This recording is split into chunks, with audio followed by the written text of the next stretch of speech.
Hello students. आज हम लोग अपने जीके में फर्स्ट लेसन आवर कंट्री के बारे में पढ़ेंगे। Our country that is India, also called Bharat. हमारा देश इंडिया, जिसको हम भारत के नाम से भी जानते हैं, इज़ आवर मदरलैंड। ये हमारी मदरलैंड है, हमारी मातृभूमि है।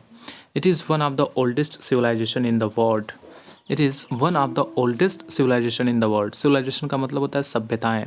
तो विश्व में जितनी भी सभ्यताएं हैं, जितने भी पुरानी सभ्यताएं हैं, उनमें से एक सबसे पुरानी सभ्यता भारत की भी है।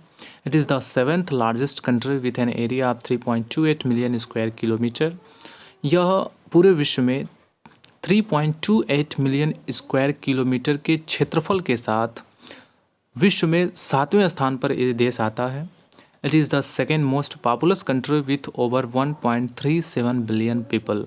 और 1.37 बिलियन लोगों के साथ यह देश इंडिया पूरे विश्व में जनसंख्या के दृष्टिकोण से दूसरे स्थान पे आता है। पहले स्थान पे कौन सा देश आता है? तो पहले स्थान पे चाइना सबसे ज़्यादा जनसंख्या वाला देश है। India measures 3214 kilometre, 3214 kilometre from north to south and 2933 kilometre from east to waste.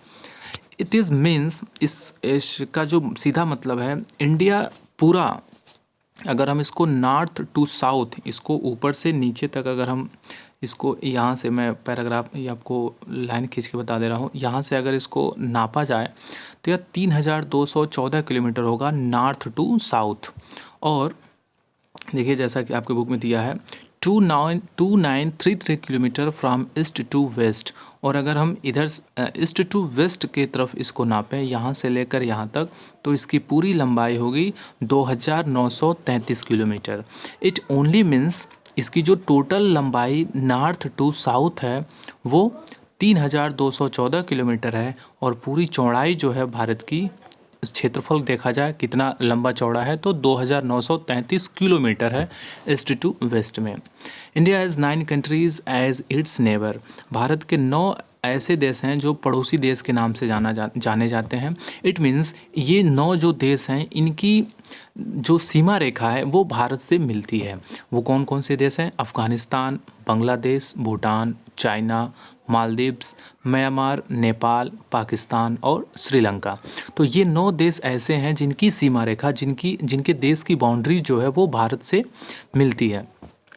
Now we have to study, India is a union of 28 states and 9 union territories. अब देखिए, यहाँ पे दिया हुआ है कि भारत जो है वो 28 राज्य और 9 केंद्र शासित प्रदेशों का एक संघ है। यहाँ पे देखिए 9 यूनियन टेरिटरीज दिया है, जबकि ये अब अपडेट होके 8 हो चुका है। India has a union of 28 state and 8 union territories. अब 9 नहीं कहेंगे, ये 8 यूनियन टेरिटरीज है। And each having a different culture and civilisation.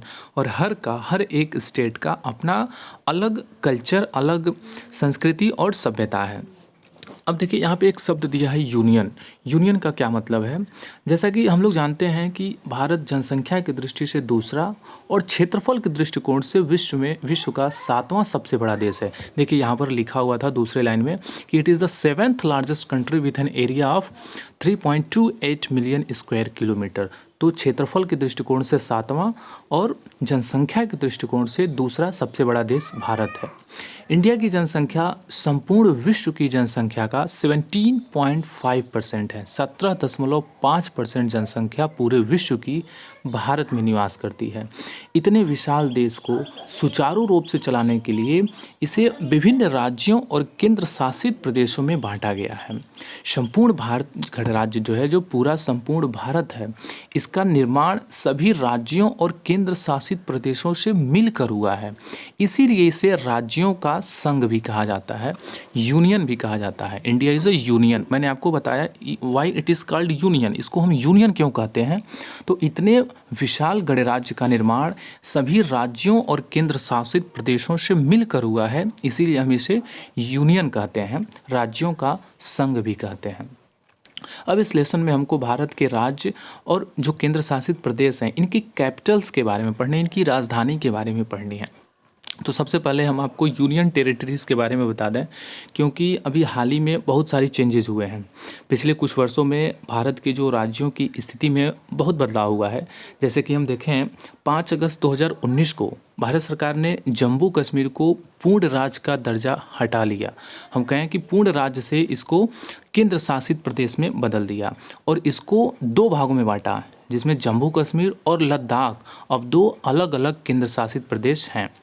उसके बाद हाल ही में दादरा और नागर हवेली, जो यहाँ पर आप इसमें देखेंगे दिया हुआ है, दादर एंड नागर हवेली और दमन एंड दीव, ये जो 2 केंद्र शासित प्रदेश थे, इन दोनों को मिलाकर भी उन्होंने एक केंद्र शासित प्रदेश बना दिया है।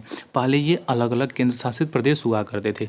इसी वजह से जो यहाँ पर आपने अभी पढ़ा कि 9 यूनियन टेरिटरीज़ हैं, ये 9 से 8 इसी वजह से हुआ है क्योंकि दादरा तथा नागर हवेली को और दमन एंड दीव को, जो 2 केंद्र शासित प्रदेश थे, उनको मिलाकर एक कर दिया गया और जम्मू कश्मीर को 2 भागों में बांट दिया गया, जम्मू कश्मीर और लद्दाख में।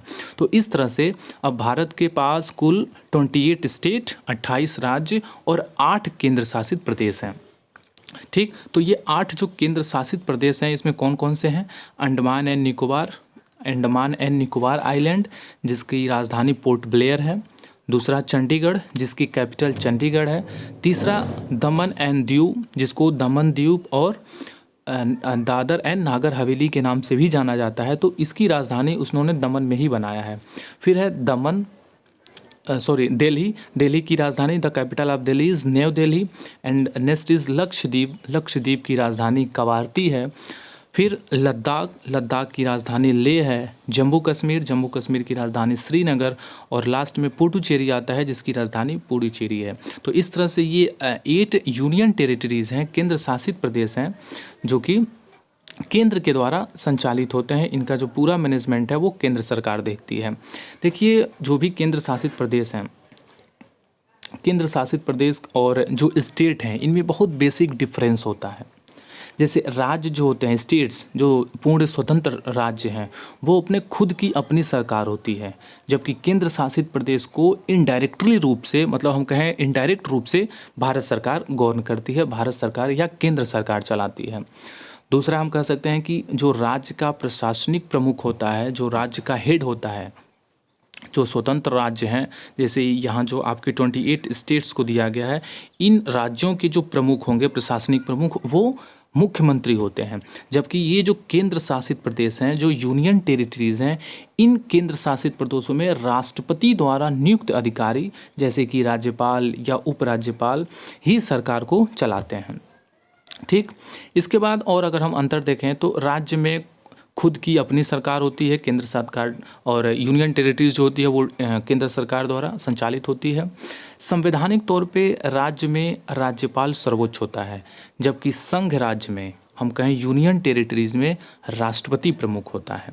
ये जो आपके 28 स्टेट हैं, इनमें संवैधानिक तौर पे राज्यपाल जो होता है वो सर्वोच्च होता है, लेकिन यूनियन टेरिटरीज़ में सर्वोच्च पद जो होता है वो राष्ट्रपति का होता है। ठीक है, नेक्स्ट अगर हम देखें तो राज्य जो होते हैं, स्टेट, आमतौर पे काफ़ी बड़े होते हैं और इसमें विशाल जनसंख्या निवास करती है, जबकि राज्यों की अपेक्षा, in comparison to states, union territories has low population. मतलब राज्यों की तुलना में जो संघ केंद्र शासित प्रदेश होते हैं, उनकी पॉपुलेशन, उनकी जनसंख्या उनकी तुलना में कम होती है, छोटी होती है। राज्यों के पास अपनी खुद की स्वायत्तता होती है, जबकि संघ राज्य होते हैं, केंद्र शासित प्रदेश जो होते हैं, वो भारत सरकार के अधीन काम करते हैं। ओवरऑल अगर हम देखें तो बेसिक डिफरेंस यही है कि राज्य के प्रमुख मुख्यमंत्री होते हैं और केंद्र शासित राज्यों के प्रमुख जो होते हैं वो केंद्र शासित प्रदेशों के प्रमुख आपके सेंट्रल गवर्नमेंट, जो केंद्र में बैठे हुए सरकार है, वो इन्हें गवर्न करती है। ठीक, इसके बाद हम एक एक करके जितने भी स्टेट हैं उसको हम अध्ययन करेंगे और उनके बारे में छोटी मोटी नॉलेज हम आपको बताते रहेंगे। इसमें सबसे पहला है आंध्र प्रदेश। आंध्र प्रदेश की जो कैपिटल है, आंध्र प्रदेश की राजधानी है, वो हैदराबाद है। हैदराबाद वर्ष 2014 में हैदराबाद को 2 भागों में बांटा गया था, एक हैदराबाद खुद और दूसरा तेलंगाना। आप देखिए ये अल्फ़ाबेटिकली दिया हुआ है, इसलिए इसमें सबसे पहला जो नाम आएगा वो आंध्र प्रदेश का आएगा। और यहाँ पर देखिए 24 नंबर पे तेलंगाना आएगा। तो ये आंध्र प्रदेश और तेलंगाना पहले एक हुआ करते थे, लेकिन 2014 में इन दोनों को अलग कर दिया गया और अगले 10 वर्षों तक इन दोनों राज्यों की राजधानी को हैदराबाद बना दिया गया। मतलब आंध्र प्रदेश और तेलंगाना दोनों की राजधानी अगले 10 वर्षों तक, मतलब 2014 से 10 वर्ष लगभग 2024 तक इन दोनों की राजधानी हैदराबाद मानी जाएगी। और उसके बाद आंध्र प्रदेश की राजधानी अमरावती हो जाएगी और तेलंगाना की राजधानी हैदराबाद हो जाएगी। आंध्र प्रदेश में भारत का सबसे बड़ा बौद्ध स्तूप है और हम कहें जानकारी के लिए आपको बता दें कि आंध्र प्रदेश का pootharekulu is the name of a food. ये एक भोजन का भोज्य पदार्थ का नाम है पोथरकुल्लू, जो कि आंध्र प्रदेश का प्रमुख फूड है, प्रमुख भोज्य पदार्थ है। ठीक, इसके बाद आपको साथ ही साथ हम तेलंगाना के बारे में भी बता दें कि तेलंगाना भारत का 29वां राज्य है। तेलंगाना बनने से पहले, आंध्र प्रदेश डिवाइड होने से पहले जो भारत की कैपिटल्स थी वो 28 थी। बाद में जम्मू कश्मीर को इसमें से निकाल के अलग किया गया। तो अब जो है 29वां राज्य तेलंगाना था, लेकिन अब 28वां राज्य हम कहेंगे तेलंगाना हो चुका है। कुछ वर्षों तक हैदराबाद ही तेलंगाना की राजधानी रहेगी।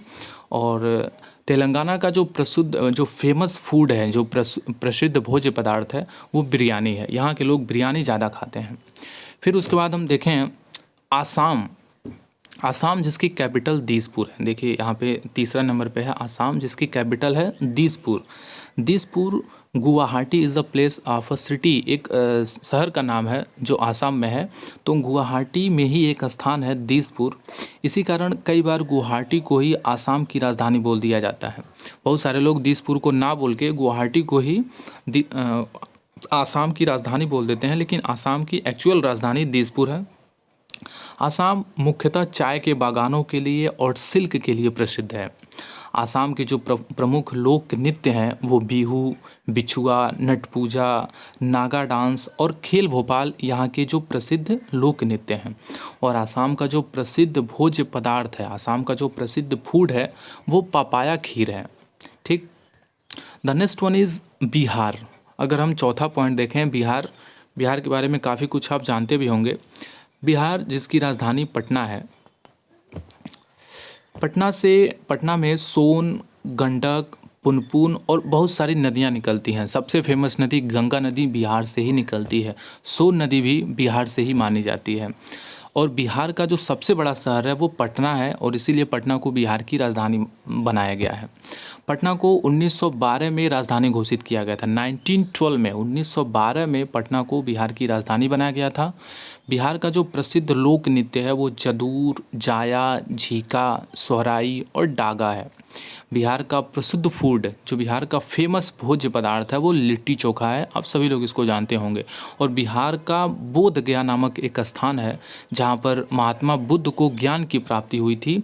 वो स्थान बिहार का सबसे बड़ा पर्यटन स्थान है। वहाँ पे लोग बिहार करने के लिए, घूमने के लिए जाया करते हैं। The next one is Chhattisgarh जिसकी राजधानी रायपुर है, लेकिन इसका नाम पूर्व प्रधानमंत्री श्री अटल बिहारी वाजपेयी की याद में बदलकर अब अटल नगर करने पर विचार चल रहा है।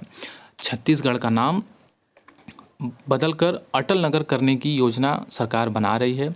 छत्तीसगढ़ का प्रमुख लोक नृत्य गोड़ी, झूमर, कर्मा और पाली है। छत्तीसगढ़ का प्रसिद्ध फूड जो है वो बेसन का कुछ बनता है। वहाँ पे बेसन का कुछ बनता है, तो वो बेसन का जो फूड है वो वहाँ का सबसे प्रसिद्ध फूड है। छत्तीसगढ़ दांतेवाड़ा मंदिर जो है, दांतेवाड़ा मंदिर छत्तीसगढ़ का एक पर्यटन स्थान है जहाँ पर लोग घूमने के लिए जाते हैं। बेसिकली आप लोग को बस इतना ही जानना है कि स्टेट और कैपिटल, जो भी स्टेट हैं उनकी राजधानियाँ कहाँ पे हैं, ये आपको जानना है। बाकी कुछ हल्के फुल्की चीज़ें हम आपको जानकारी के लिए बता दे रहे हैं। The next one is Goa जिसकी राजधानी पणजी है। 1987 में गोवा को भारत का राज्य तथा पणजी को गोवा की राजधानी घोषित किया गया था। 1987 में गोवा को भारत का राज्य और पणजी को गोवा की राजधानी बनाया गया था। गोवा समुद्र तट के किनारे बसा वह प्रमुख शहर है जहाँ पर लोग घूमने के लिए जाते हैं। गोवा का जो प्रसिद्ध फूड है वो फिश करी है। मछली की करी गोवा का प्रसिद्ध फेमस फूड है। गोवा का प्रसिद्ध लोक नृत्य मांडी, झांगोर और खोल है। The next one is Gujarat. Gujarat जिसकी राजधानी गांधीनगर है। 1960 में 1960 में मुंबई को अलग करके, मुंबई को दो पार्ट में बांट करके गुजरात और महाराष्ट्र दो राज्यों का गठन किया गया था 1960 में। और गांधीनगर जो इसकी राजधानी है, गुजरात की राजधानी गांधीनगर है। गांधीनगर का नाम जो है वो महात्मा गांधी जी के नाम पर पड़ा था। गुजरात का जो प्रमुख लोक नृत्य है वो गरबा, डांडिया, भवई और रासलीला है। गुजरात का प्रसिद्ध फूड आपने सुना होगा ढोकला है। गुजरात का प्रसिद्ध खाने वाला जो फूड है वो ढोकला है। और गुजरात का जो कच्छ एरिया है the white desert of India के नाम से प्रसिद्ध है। वहाँ पर लोग पर्यटन के दृष्टिकोण से जाते हैं। The next one is Haryana. Haryana जिसकी राजधानी चंडीगढ़ है। 1948 में चंडीगढ़ को हरियाणा की राजधानी घोषित किया गया था। चंडीगढ़ का नाम माता चंडी के नाम पर पड़ा था। हरियाणा का जो प्रसिद्ध फूड है वो बाजरे की खिचड़ी है। हरियाणा के लोग ज़्यादातर खेतीबाड़ी और पशुपालन ही करते हैं। The next one is Himachal Pradesh. Himachal Pradesh Jammu Kashmir के बाद एक ऐसा प्रदेश है जिसकी दो राजधानियां हैं। जैसे हिमाचल प्रदेश की एक राजधानी गर्मियों में शिमला और सर्दियों में धर्मशाला मानी जाती है। हिमाचल प्रदेश का जो प्रसिद्ध फूड है उसको धाम के नाम से जानते हैं। हिमाचल प्रदेश के प्रमुख लोक नृत्य जो हैं वो धमान, छपेली, नटी, डांगी, चंबा, थाली इत्यादि हैं। ठीक, उसके बाद धर्मशाला यहाँ का फेमस, धर्मशाला जो शिमला है यही यहाँ के पर्यटन स्थल है। फिर आता है झारखंड। झारखंड जिसकी राजधानी the capital of Jharkhand is Ranchi. Jharkhand खनिज और कोयले उत्पादन के लिए विश्व में प्रसिद्ध है। झारखंड में सबसे ज़्यादा खनिज और कोयला उत्पादन ही होता है। झारखंड का प्रसिद्ध फूड जो है वो रुंगड़ा नामक खाद्य पदार्थ है। ठीक, झारखंड का बेतला नेशनल पार्क जो है वो पर्यटन के दृष्टिकोण से सबसे ज़्यादा फेमस है। The next one is Karnataka. Karnataka जिसका कैपिटल बेंगलुरु है। Bengaluru is the capital of Karnataka. Karnataka राज्य की राजधानी 1956 में बेंगलुरु को किया गया था। बेंगलुरु को या हम कहें कर्नाटक को बांटा गया या कर्नाटक राज्य का गठन 1956 में हुआ था। और बेंगलुरु जो शहर है उसको सिलिकॉन वैली ऑफ इंडिया के नाम से जाना जाता है। बेंगलुरु जो कर्नाटक का शहर है उसको सिलिकॉन वैली ऑफ इंडिया के नाम से जाना जाता है। क्यों? क्योंकि यहाँ पर सबसे ज़्यादा जो टेलीकॉम कंपनी या कोई भी सॉफ्टवेयर कंपनियों के हेडक्वार्टर्स जो हैं वो बेंगलुरु में ही माने जाते हैं। ठीक, इसके बाद आता है केरला। केरल जिसकी राजधानी तिरुवनंतपुरम है। केरल जिसकी राजधानी तिरुवनंतपुरम है। इसका प्रसिद्ध लोक नृत्य कथकली, ओणम, मोहिनी अट्टम है। केरल का प्रसिद्ध फूड अप्पम है। और एलिपे नामक जो स्थान है वो केरल का सबसे मशहूर पर्यटन की दृष्टि से स्थान है। The next one is Madhya Pradesh, Bhopal. Bhopal city of lakes के नाम से प्रसिद्ध है। भोपाल मतलब मध्य प्रदेश की जो कैपिटल है वो भोपाल है। Bhopal is the capital of MP, Madhya Pradesh. तो भोपाल को सिटी ऑफ लेक्स के नाम से जाना जाता है। यहाँ का प्रसिद्ध खाना जो है वो भुट्टे का कोई पदार्थ बनता है, भुट्टे का कोई भोज्य पदार्थ बनता है, उसी को हम वहाँ का प्रसिद्ध फूड मानते हैं। और यहाँ का जो बांधवगढ़ नेशनल पार्क है वो सबसे ज़्यादा फेमस है। वैसे जितने भी कान्हा, कृष्णा ये जो टाइगर रिजर्व होते हैं या हम कहें कि ये नेशनल पार्क कहें तो कृष्ण से जुड़े हुए जितने भी नेशनल पार्क हैं, भगवान कृष्ण से जुड़े हुए, वो ज़्यादातर मध्य प्रदेश में ही पाए जाते हैं। ठीक, the next one is Maharashtra. Maharashtra जिसकी राजधानी है Mumbai. Mumbai is the capital of Maharashtra. Mumbai को भारत की फाइनेंशियल और कॉमर्शियल कैपिटल कहा जाता है। यहाँ का बड़ा पाव सबसे प्रसिद्ध भोज्य पदार्थ है। और यहाँ का जो लोक नृत्य है वो बोहदी, लेज़म और लावनी है। ठीक है, महाराष्ट्र में घूमने के लिए महाराष्ट्र में घूमने के लिए मुंबई है, फिर आपका एलिफेंटा है और बीच है। ये बहुत सारे पर्यटन स्थल है यहाँ पर घूमने के लिए। The next one is Orissa. Orissa जिसकी राजधानी है भुवनेश्वर। भुवनेश्वर को 1948 में उड़ीसा की राजधानी घोषित किया गया था। भुवनेश्वर को भारत का मंदिरों का शहर कहा जाता है। बहुत सारे मंदिर वहाँ पर भुवनेश्वर में पाए जाते हैं। और पर्यटन की दृष्टि से उड़ीसा में कोणार्क का जो सूर्य मंदिर है वो सबसे ज़्यादा फेमस है। The next one is Punjab. The capital of Punjab is also Chandigarh. 1966 में चंडीगढ़ केंद्र शासित प्रदेश घोषित किया गया था और तभी से पंजाब और हरियाणा की कैपिटल भी चंडीगढ़ है। पंजाब का जो प्रसिद्ध लोक नृत्य है वो भांगड़ा, गिद्धा और डफ है। पंजाब का प्रसिद्ध खाना मक्के की रोटी है और अमृतसर का जो स्वर्ण मंदिर है पंजाब में ही पाया जाता है और ये पंजाब का सबसे मुख्य पर्यटन स्थल है। The next one is Rajasthan. Rajasthan क्षेत्रफल की दृष्टि से भारत का सबसे बड़ा राज्य है और यहाँ का एक शहर है जयपुर, जिसको पिंक सिटी के नाम से भी जाना जाता है और यही शहर इस राजस्थान का कैपिटल है। The capital of Rajasthan is Jaipur. Jaipur शहर को राजा जय सिंह के द्वारा बसाया गया था। जयपुर शहर को राजा जय सिंह के द्वारा बसाया गया था। राजस्थान के प्रसिद्ध लोक नृत्य में घूमर हुआ, पनिहारी इत्यादि यहाँ के लोक नृत्य हैं। राजस्थान का जो प्रसिद्ध खाना है वो दाल बाटी है और पर्यटन स्थल के दृष्टिकोण से जैसलमेर, जोधपुर, जयपुर के किले और उदयपुर का माउंट आबू यहाँ का फेमस पर्यटन स्थल है। The next one is Tamil Nadu, जिसकी राजधानी है चेन्नई। चेन्नई को लोग मद्रास के नाम से भी जानते हैं। पुराने लोग, हम कहें जो हमारे बुजुर्ग लोग हैं, वो आज भी चेन्नई को मद्रास के नाम से ही जानते हैं। तमिलनाडु का प्रसिद्ध लोक नृत्य भरतनाट्यम और कोलट्टम है और यहाँ का जो प्रसिद्ध फूड है वो पोंगल है। हम कह सकते हैं पोंगल वहाँ का फेस्टिवल भी है। The next one is Uttar Pradesh. Tamil Nadu के बाद उत्तर प्रदेश। उत्तर प्रदेश जिसकी राजधानी you all knows that is Lucknow. Uttar Pradesh Bharat का सबसे अधिक जनसंख्या वाला राज्य है। लखनऊ को नवाबों का शहर कहा जाता है। उत्तर प्रदेश के प्रमुख लोक नृत्य में रासलीला, नौटंकी इत्यादि हैं और उत्तर प्रदेश का कबाब जो है भोज्य पदार्थ के रूप में सबसे ज़्यादा प्रसिद्ध है। उत्तर प्रदेश में प्रमुख पर्यटन स्थल वाराणसी है, मथुरा है इत्यादि यहाँ के सबसे बड़े, और अब अयोध्या जी भी होने वाला है यहाँ का सबसे प्रसिद्ध पर्यटन स्थल। The next one is Uttarakhand. Uttarakhand जिसकी कैपिटल देहरादून है। देहरादून एक ऐसा शहर है या एक ऐसा जगह है जिसका जिक्र रामायण और महाभारत काल में भी मिलता है। यहाँ पर जो सबसे प्रसिद्ध स्थान है वो ऋषिकेश, नैनीताल, फिर केदारनाथ, बद्रीनाथ, ये सभी यहाँ के सबसे ज़्यादा प्रसिद्ध स्थल हैं पर्यटन के दृष्टिकोण से भी। ठीक, इसके बाद है पश्चिम बंगाल, वेस्ट बंगाल, जिसकी जो कैपिटल है वो कोलकाता है। पश्चिम बंगाल 1911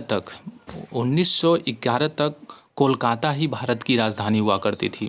बाद में इसकी राजधानी वहाँ से हटा करके दिल्ली लाई गई और पश्चिम बंगाल के जो प्रसिद्ध लोक नृत्य हैं उसमें कीर्तन हुआ, काठी महाल हुआ इत्यादि हैं।